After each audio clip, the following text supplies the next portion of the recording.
the Loy Machedo Sweeney from LoyMachedo.com, who's Loy Machedo and Think Personal Branding. Today is April 4th, 2018. Time right now is 1:36. Okay, I got this question from a person who's based in Ireland, and the lady has asked me, why exactly do people leave Dubai if Dubai is so amazing? So why do people leave Dubai?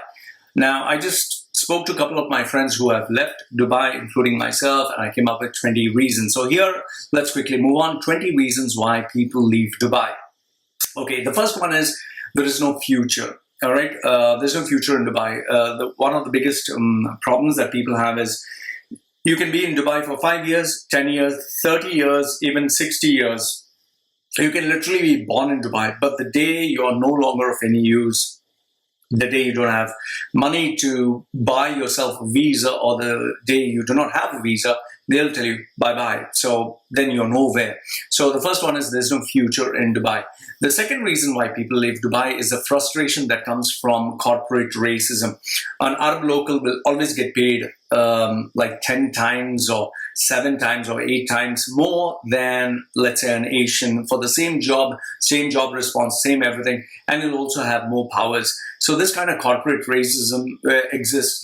In fact, an American or a British passport holder for the same job, same title, same everything will get much more than a Bangladeshi or Pakistani working in the same position.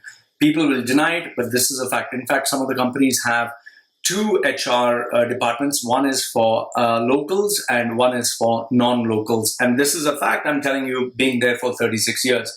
Point number 3 is you can lose your job at any point of time. Okay, there's no job security. You can lose your job any point of time.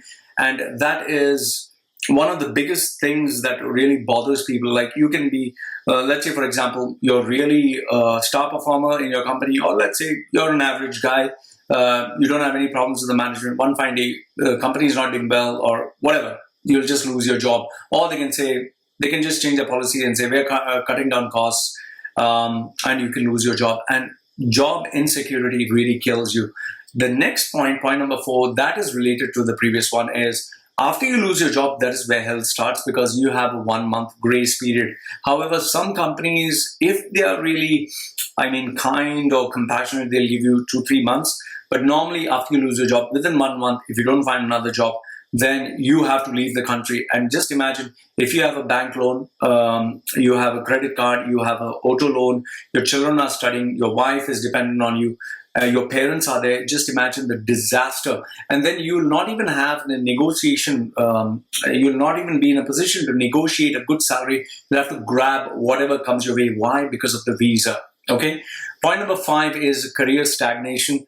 There is only a certain level to which you can climb up in Dubai, UAE, or in UAE in general, after which you cannot climb. It's just not possible. You don't believe me? Check most of the people. For 5 years, they are in the same position, same job, same company, same everything. In fact, even if they change their jobs, it's such a shame when they say, oh, they got a 20% increase. That's nothing. The inflation is going skyrocketing like every year. And, career stagnation is like career suicide. Point number 6 is your career growth is not based on merit. Okay, you can be the hardest working guy, but if your boss doesn't like you, or the management, has a different religion or different outlook, then, they'll not consider you. If you don't believe me, check the resumes in Dubai, UAE, or in the Middle East. They'll always specify religion Muslim, religion Hindu, religion Christian. What has that got to do with someone's employment? You don't have to believe me. Just check the resumes there. They'll always ask for your religion.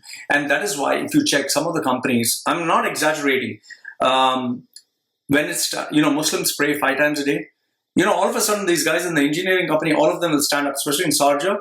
And I'm not exaggerating. Outside the company, they'll put that prayer mat and they'll, start praying. And you can't even walk outside. You can't walk inside. You can't even go to your car if they are praying right in front of you. You can't do anything. And most of the people, they put their praying mat in the middle of the road. I'm not exaggerating. Near a mosque, middle of the road, your car just can't pass by. So it affects your career. So it's more like it's all religious, it plays into it, whether you like it. So your career growth is not merit-based. It's based on favoritism, and it's based on all these other non-career related matters. Then point number 7 is you have very limited career options. If you're a banker, you're stuck in the banking industry. If you're in the restaurant business, you're stuck in the restaurant business. It's not like some other countries where you can cross, like, the CEO of automobile industry can move to become a CEO of, let's say, a printing business in the Middle East, especially in Dubai. If you are working in the hotel industry, you have to continue working in the hotel industry. If you are, let's say, in the events, you have to keep moving into the events. The only exception to the rule here is if you get into sales, then they'll just dump a big target on your head until you sell. They don't care. And selling is more like begging in Dubai. So the next one is the point number 8 is the employer. The employer can exploit you.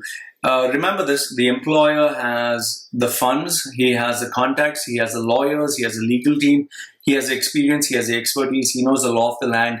He can literally exploit you left, right, and center. Small example, when I worked for this previous guy who was the CEO of this company that was making these fake degree certificates, what he said is, if I have to make your life miserable, this is what he told me, I can very easily put a fake court case on you, and next thing you know, you'll have to employ a lawyer, you'll have to go to the court, and on the court day, I'll not show up. So then they'll postpone it for 1 month or 2 months.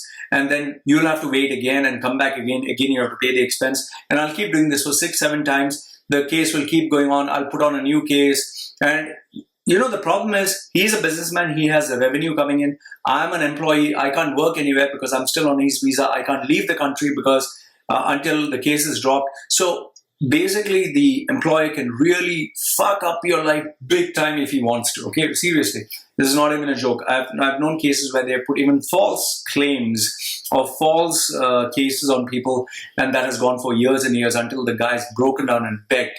Okay, point number 9 is the children's schooling. The schooling in Dubai, UAE is pathetic, substandard, is useless, is stinky shit. The teachers are cheap, very, very cheap. They bring in for less than $300. Most of the teachers get paid. So they bring them from possibly all the slums of the world to teach because, those guys also want to make money.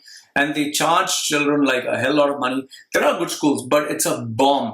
And there's another problem is most of this education that is there in Dubai is not recognized in many other countries in the world. So if you did A-levels, it's not recognized in India.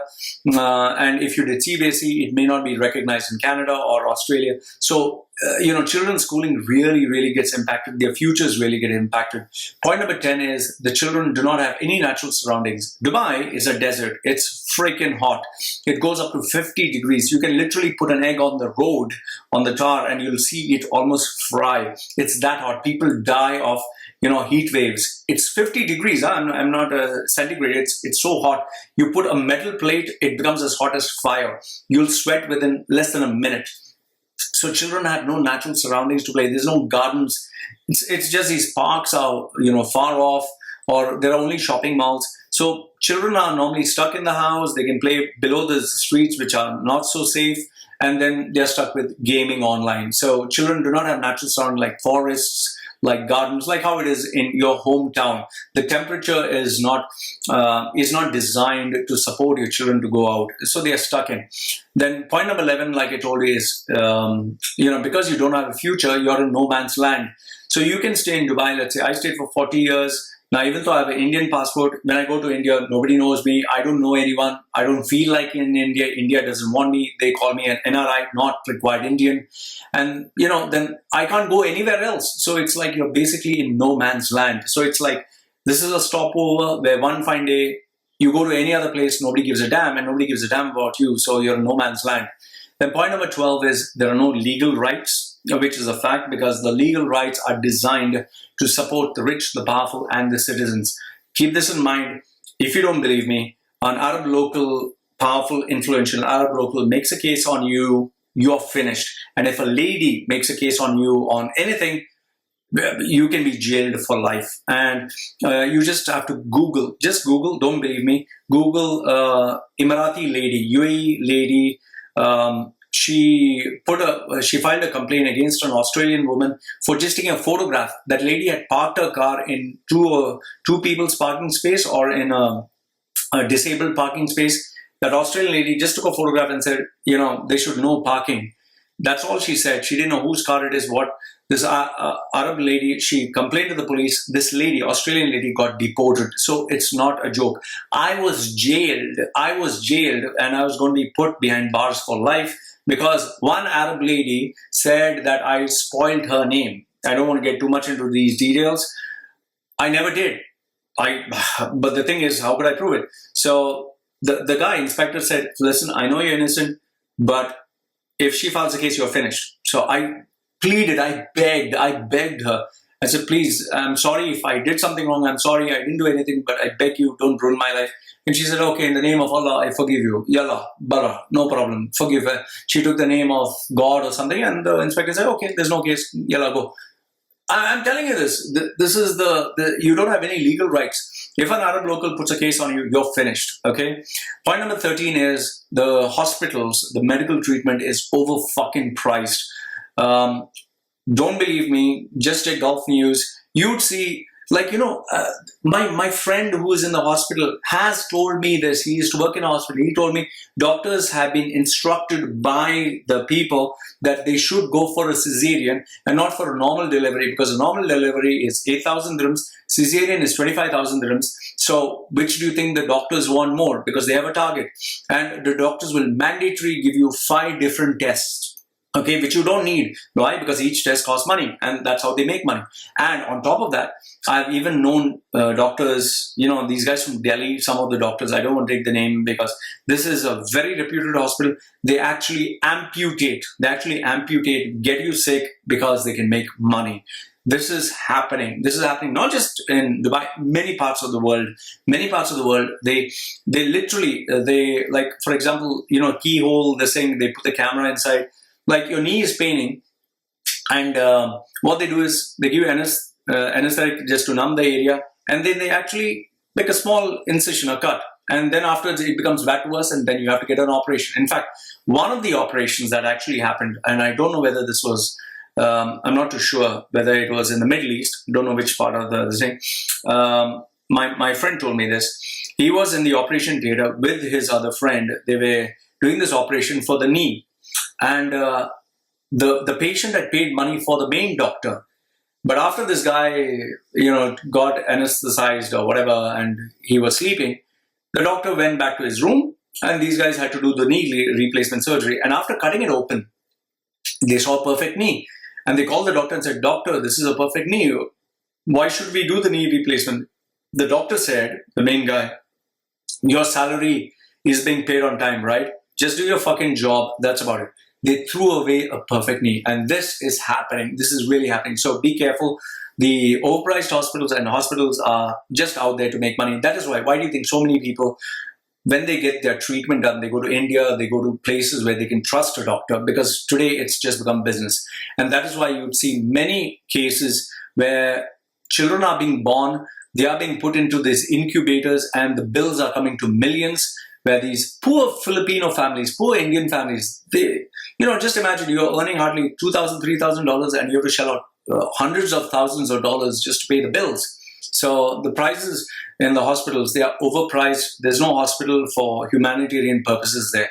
Point number 14 is a credit trap. Please be careful. They'll give you credit cards, they'll give you loans, they'll give you car loans, they'll give you mortgage, they'll give you so many options for free, and that literally traps you. The system is designed to trap you, and you lose all your money. Point number 15 is the changing laws. Today, the law can say one thing. Tomorrow, the law can say another thing. You can never predict. Point number 16, why people leave Dubai is you're never equal to an Arab local. I don't want to get more into that. Muslim, their religion is the most powerful, is the most ultimate, and anything else below that, they can come up with these ads and show you that, okay, we are equal to Christians and we're equal to Hindus. Well, then here's my question to you. Ask them what happens when someone converts. If all religions are equal, what happens when someone converts from Islam to Christianity? Ask them what happens if someone, puts a statue of Ganesh in a mosque. You think they'll permit that? Ask them what will happen if they say religion is equal. Is it okay for a Muslim woman to marry a Christian man? You'll come to know what do I mean. So remember this: you're never equal to an Arab or never equal to a Muslim. Point number 17 is the expenses are way too fucking high. they will not tell you this, but I'm not exaggerating. It is fucking expensive to be in that place. Just to give you an idea, a cab, taxi, in the 70s, it used to cost 2 dirhams to travel from Dubai, from Sharjah to Dubai, 2 dirhams. It became 5 dirhams, okay? Then it became 7 dirhams, same distance. Then it became 15 dirhams. Today, it costs something around like 45 or 47 dirhams. In fact, if you go furthermore in Dubai, it costs up to 84 dirhams. So where is 2 dirhams? Where is 84 dirhams? And I doubt the salaries have increased in the same way. So the expenses are way too high. My rent for my apartment, which was, in the 70s, it was just hardly $1,000 for a studio apartment for a year.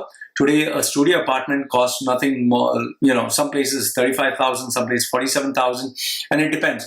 In some places, they've only kept for bachelors, like it's an unwanted place, and you cannot be in a family place if you want to stay. And here's one more thing, you can't stay with your girlfriend, you have to stay with your wife. So if you're a single guy, they'll not give you the apartment, especially in some places in Sharjah.